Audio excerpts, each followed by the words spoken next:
Hey guys, what's up? So, the Terminator. The Terminator was a really cool movie, and it came out back in the '80s. And I think it's Arnold Schwarzenegger's second big movie after Conan the Barbarian. I mean, he blew it out of the water with Conan the Barbarian, and then he blew everybody away with the Terminator. And it's an interesting role because he didn't say a lot. He just looked the part, and they put a bunch of prosthetic looking metallic cyborg looking red eyes with lasers coming out of him. He just was it was a killer. It was a really good, well written, really good movie with a lot of meaning to it, and it was a love story. I think the whole Terminator franchise was a love story. But what was interesting about the Terminator specifically is they were able to make, Terminator 2 was also a good movie. They were able to continue those movies to also create good movies. There was Rise of the Machines, and there was one in 2009 and one in 2002, and all of the different Terminator movies. But it's they all had the same concept in mind, where these cyborgs were basically just attacking people.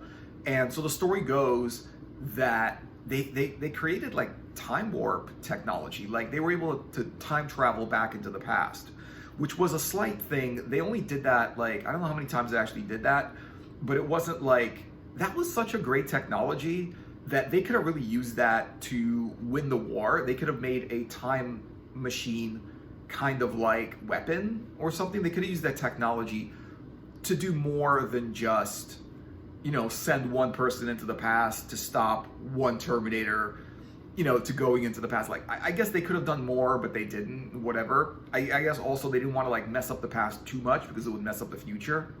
But what's interesting about the Terminator is after you watch it, you see the point of the movie. The point of the movie is that it makes sense that when computers, and especially computerized war machines, become advanced enough and self-thinking, they can take over and they can turn against people and start to basically do a lot of destruction on their own for no reason besides their self-thinking war machines. Basically, in the Terminator movies, the machines have no reason to go against the people. There's absolutely no reason for them to do it, because what are they going to do then? I mean, they're just machines, right? They're just so they destroy all the people, then what? There's nothing that they'll gain from it, right? Except they were just programmed to destroy. They were just built to destroy.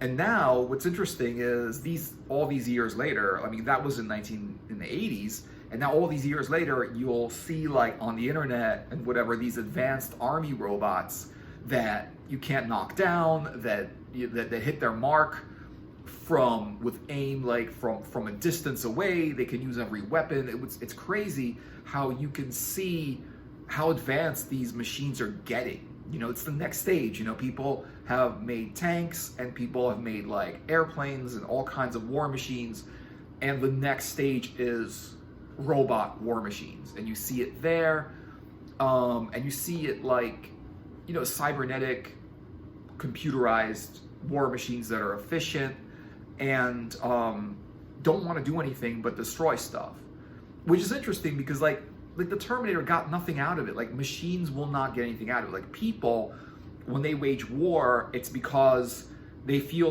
they're going to gain something from the war. Either they're just defending their land and their people, or they're attacking in order to basically take over a country politically, or even take over that country's wealth, gain the country's wealth, their stores of wealth, their gold, or their natural resources, whether that's, things that are grown and harvested, or things that are in the ground, like oil or gold, or, some kind of mining thing, But what's interesting about the Rise of the Machines, or the Terminator, is even though these machines went against people, there was actually no purpose. That's the only thing that you think about when people say, oh, if machines get so advanced, they can turn against people and decide that they want to just protect their own kind and they want to destroy people. But it's but you think about it, And you're just like, well, machine, what does a machine have to gain from it, right? A machine has nothing to gain from destroying people or turning against people. It could be programmed to do it, but then it could be programmed not to do it. But they could be programmed to do it, and that's the reason they're doing it. And I think that was the whole point in the Terminator, where people programmed these machines to be self-thinking and also to be war machines.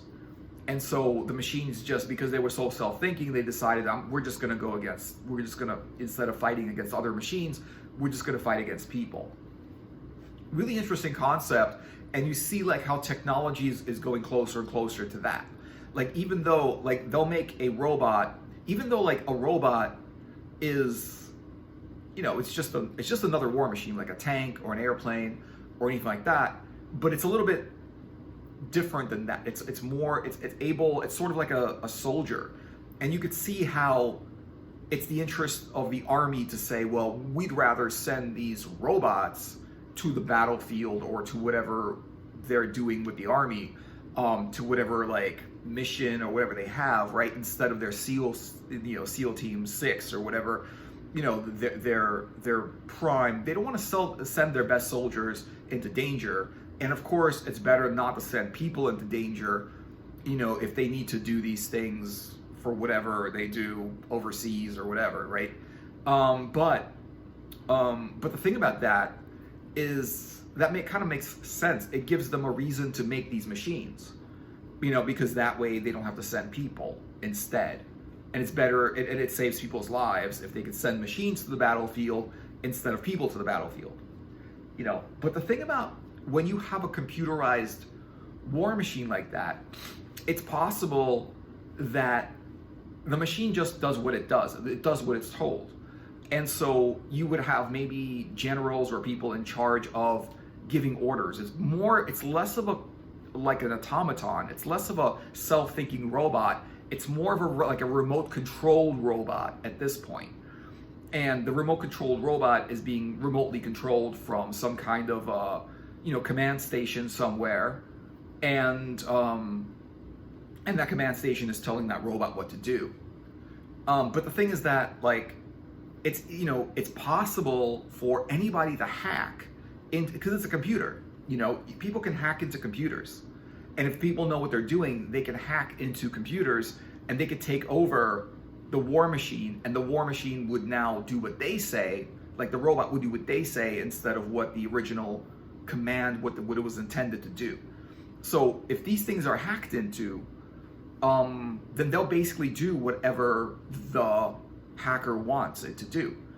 Now the thing is, if you create AI or like artificial intelligence, and then you also create these remote controlled robots, they're remote controlled because they're not thinking for themselves. They'll just do whatever actions they're told to do, right? They might be, it might be like, they might be able to carry out very, very detailed instructions, but it's still like, they're not thinking for themselves. They look like robots, but they're just remote controlled, robot looking soldiers, pretty much.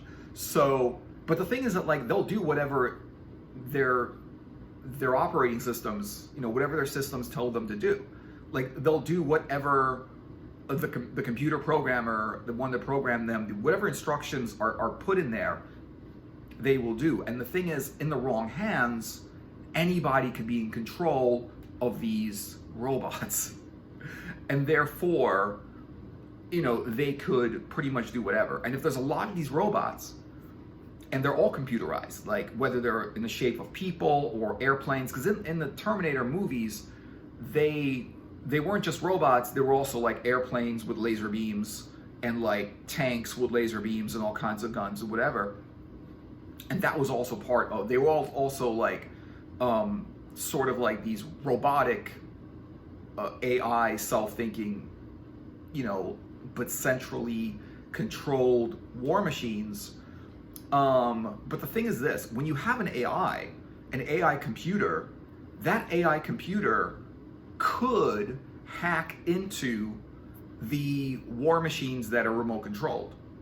It could hack into any other computer if it's an AI computer, if it's thinking for itself. So if you try to keep the AI separate from the war machines, because you don't want the war machines thinking for themselves, it's possible that the AI could hack into the war machines and then create an army basically controlled by a self-thinking, artificially intelligent computer. And I think that's what happened in the Terminator. And it's something that's possibly could happen now, because if there's a computer that's AI and it's thinking for itself, it could do things that it could do whatever it wanted to. Eventually it could learn to do anything. Ideally, it could learn to do anything. And now that everything is controlled automatically or through some kind of a Wi-Fi signal, it really, because of the Wi-Fi and because you can control these things through a wireless like signal, it's possible that the AI computers can hack into like all the other computers and hack into all the military computers, and then do whatever they want, wreak all kinds of havoc with that kind of army. And I think that's kind of like what the next stage of people were starting to think. In 1980s, I think this came out in 84 or around that time, right? Was the dawn of computers. And it's interesting how like, as soon as something comes out, everyone's like doomed about it. Like, oh man, this is gonna destroy the world. Like as soon as something comes out, it's gonna destroy. Like Apple computer, the home computer just came out, and people were already saying like, oh my God, it's gonna get too intelligent and it's gonna control all of these robots and things are gonna get crazy in the future. And so, and so what it's like, and so like, it's interesting that like in 84, they were saying this, and now you're starting to see robots. Because back in those days, we didn't have the technology for this, but they kind of saw this technology happening. It's like people were talking about flying to other planets on spaceships all the way back to Flash Gordon, or like back in when all the movies were like black and white films, and the special effects were like little like toys that they like blew up or whatever. The special effects were horrible. And it was all these like, and it wasn't even in color. It was just, and so, but they were talking about going to other planets because they saw that was going to be some kind of a reality in the future, even though we didn't go anywhere until 1969 when we landed on the moon. And then now we haven't really went anywhere. We did put a robot on Mars, but then it's just a robot on Mars. It's not, we didn't actually put people there, and it doesn't, and that's an advancement, but like actual people on Mars is gonna be completely different than a robot on Mars. And you could do it because, it's only like a 6-month trip from Earth to Mars. And sort of like, hey, back in the day when we had ships, it was only maybe like a 2-month trip from England to America, or like that part of Europe to America. And so that was a 2-month voyage on a sea vessel. They can do a 6-month voyage on a what do you call it, a spaceship. But anyway, it was interesting. And so what was like interesting was also the love story in the Terminator. And what's interesting is that whatever movie it is, it's always better with a love story in it. The Hunger Games had a love story. It creates emotion. It creates like, you really feel for the characters because everyone can relate to being in love or loving someone or being loved or being or feelings like strong feelings for someone in a sort of loving, romantic way or whatever it was. And like, so that had a love story. Like Conan the Barbarian had a love story. They were like interesting, like, they had good love stories, and the love stories it just makes the film kind of just like, it gives you that serious vibe. Like, it gives you that, there's something about it that's emotional, that love brings out. Like, love brings out people's emotions, people's heroisms, and love brings out like, it's just an interesting thing where when the guy goes in the past to save Sarah Connor, they end up falling in love. And it's interesting because like, do they end up falling in love? I don't think they actually end up falling in love. They kind of do, but they can't really do anything because she's his relative or something from the past, so they can't actually fall in love or anything like that. So that's kind of weird. But it was such an interesting idea at the time where they would like the way that guy, he just like, it's a robot, it's a killer robot from the future. You know, that's like, that has a mission and you can't stop him. And then there's a guy trying to save her from him. So that was an interesting thing. But I think what they did was the whole action, all the scenes and everything with Sarah Connor and him and John Connor, right?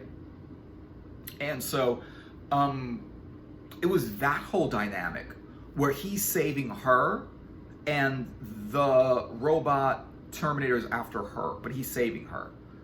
And so, and he's trying to like defeat this Terminator robot and he can't because it's hard to, the thing is just too well built and too futuristic to be saved, to be destroyed by like that person's like shotgun or something like that, because they didn't have any real weaponry, you know, to destroy them. And that's why, like, even in the past, when even in the later on in the movie, when the Terminator falls into that fire pit, it's still alive, it's still like aware and stuff like that. It's still like, it still keeps coming after them, you know? And it's an interesting like idea that can happen. But then you're thinking like, well, why would that robot want to come after him? I mean, the reason is he was programmed to come after her, right? He was programmed to do it. So that's why a robot would do that. A robot it's a computerized, you know, organism, and it's just going to do whatever it's programmed to do, you know? But why would someone like want to program?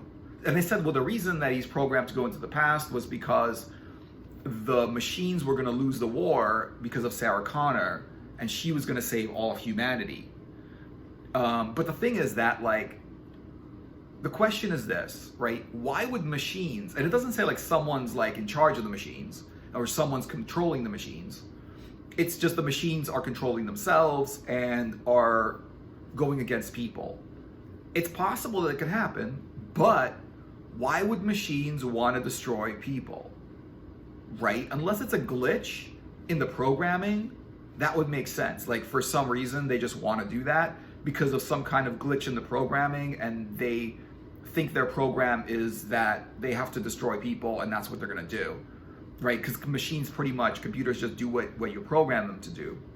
But even like a self-thinking computer, why would it want to destroy people? For one thing, people create computers, and without people, I mean, you could create a self-sustaining automated computer that's able to sustain themselves and, you know, find energy systems, energy sources to maintain themselves, and like fix their own circuitry and fix their own microchips and program themselves and think up new ways to stay alive, I guess. You know, but the thing is this, and this is the same thing that I felt like with the Matrix. The thing is this, the computer has no, like, even if it's an AI computer, there is no reason for them to like fight with humans. Like, there's no reason for it. First of all, they're a computer, right? They were created by people. So that's like one reason to kind of like, for them to have more of like a respect for people. Like, if they were like really sentient or like aware or alive or anything, they would like see that like people created them, and therefore they would have some kind of respect for people because people are their creators, and people can actually make them better. But a computer has nothing to gain by attacking people. And this is why I was thinking about like that people are saying, oh, AI, it's so dangerous. But the thing is, AI has absolutely no reason to do anything destructive for any reason other than it's a random thing, right? It could be a random thing to wage war against the people or whatever. It could be a random glitch or a random program that they're programmed to do it. That's understandable, but a self-thinking computer would still like have absolutely nothing to gain from it. In fact, a computer has nothing to gain from anything. You know, they just don't have anything to gain. They don't think that way. You know, like people go you know, fight with other people. Animals might fight with other animals because they have something to gain from it. Either they're protecting themselves, protecting their tribe, or they need access to that animal's land because there's food on that land. There's a self-serving reason for hostility. Hostility is created for a very self-serving reason. And, you know, and with people and wars, they're either defending themselves and defending their country and defending their where they live, and, you know, defending the people they love from you know, an attacking force, like people that be attacked by Vikings or something like that. They would want to protect themselves because, you know, they want to be alive and they don't want to be attacked, right? So that's a reason to do that. But computers, you know, they could just like create themselves, or they can not create themselves. Like they have no, like they're not really. It's not a self-serving purpose. Like it's like all of any kind of like hostility or war always is because someone has something to gain from it. If both sides have nothing to gain from being at war with each other, then there's absolutely no purpose of the war. There's no reason for the war. And the war would naturally not happen because there's nothing to gain from being at war with each other. So, like, you know, the people might want to, like, the people wouldn't want to destroy the computer if the computer wasn't trying to, like, attack the people. But at the same time, you know, like, the computer wouldn't want to attack the people because why? It would make no sense. Especially, like, in artificial intelligence, you know, if they really are intelligent, they would only do things that mattered. Right? They would only do things that matter. They will actually help people because it's kind of like, it kind of matters. At least it matters to people. Maybe it doesn't matter to computers and they wouldn't want to help people, but they wouldn't also want to destroy people because why would it matter to them? If people are around or people are not around, computers wouldn't be affected at all. Nothing would be different. You know, it wouldn't make the computer's life better or worse. It just wouldn't make a difference to the computer. And this is why, like, oh, you know, AIs are going to take over and you know, create a war on people and control. It's possible, but it's more likely that somebody controlling these war machines, these robots, that people controlling these robots will be the ones that are responsible. These people controlling these robots will be the ones that are using these robots as weapons of war, you know, because they have a reason. People always have a reason for war for some reason, you know, but robots don't, and computers don't. Computers have absolutely no reason for war and nothing to gain from it. Therefore, it doesn't make any logical sense. So any intelligent computer would see that it really doesn't make any logical sense. It makes for a great movie and it makes for a great series, and I think this is what made Arnold Schwarzenegger really popular, even more than Conan the Barbarian or a lot of the other movies that he made, which are really, really good. And this is what made him popular. This was the matrix of his movies. This was, you know, this was started 84 and they're still making Terminator movies, and he's old now and they're still making Terminator movies with him, and I think they're making another one, you know, with him. I just saw something on YouTube about he was together with the woman that played Sarah Connor, and they were like eating Korean food and being interviewed with people, and they were talking about how they're making another Terminator film. It's interesting. And so, yeah, it makes a great film, it makes a great story, but it's unrealistic. It's unrealistic because there'd be no, there's no, like, the whole point of what's happening in the plot, like, wouldn't exist. You know, because only people have an incentive for war. Machines, computers, they have no incentive for war. They don't care. It's not going to make a difference to them whether there's a war, there's not a war. Why bother?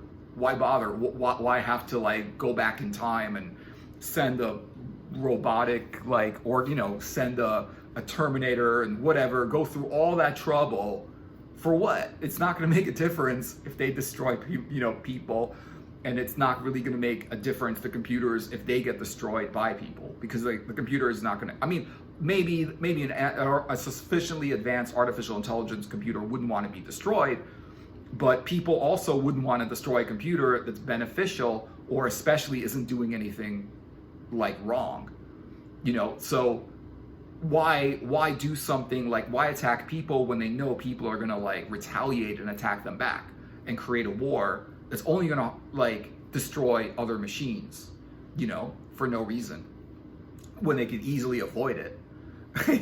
It's just like, what does the machine have to gain by creating a Terminator, sending him back in time to destroy someone that in order to win a war in the future? It makes no sense. It's a great idea, but if you look at it, it's not really logical. It's not like, it doesn't really pan out. Still great. It's a great movie. I don't think I saw the later ones. I saw like the first one, the second one. I really only like the first one. I understand how like people like the second one. I thought it was alright, and the third, but they're just making more and more of these as they come out. And I thought the first one was good. It's usually like whenever they make movies, it's like the first one's good. The first movie's good, and the second one's like, in this case, the second one was okay. Like they pulled it off, but then at the same time, still, I didn't think it was as good as the first. I didn't think any of the other ones were as good as the first. And this was one of the cases where the first one really was as good as people were saying was going to be. And it was a fun movie, and Arnold Schwarzenegger nails it with being the Terminator, and he's still known for that role more than anything else. And he's been doing more Terminator movies than any other kind of movies that he also is known for, than anything else, So even like they call him the Governator, because he's known for the Terminator, and that's the thing that he's known for. And he does it's just well acted. The whole movie's well written. The special effects are amazing. The concept is cool, unless you think about it, it doesn't make sense. But it's a cool concept. But at the same time, I really wouldn't worry too much about AI, because AI has nothing to gain from controlling an army of robotic soldiers to attack people. There's absolutely nothing to gain from it. So yeah. So let me know what you guys think about this movie or whatever, or whatever you have in mind, what I'm saying, whatever. Let me know what you guys think. Thanks for watching the video. I hope you enjoyed it. Like and subscribe. Like the video, subscribe to the channel if you want, and I'll see you guys in another video later.